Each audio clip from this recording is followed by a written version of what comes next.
Here is our little Homelite 150. It's a good little saw. It didn't have to do anything to it. It runs good, it idles good.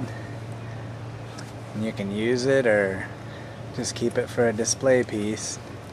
I think it's like an early 70s model, 1971 I think.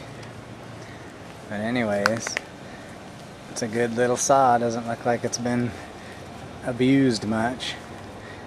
So let's see if it'll start up here. She should just fire up.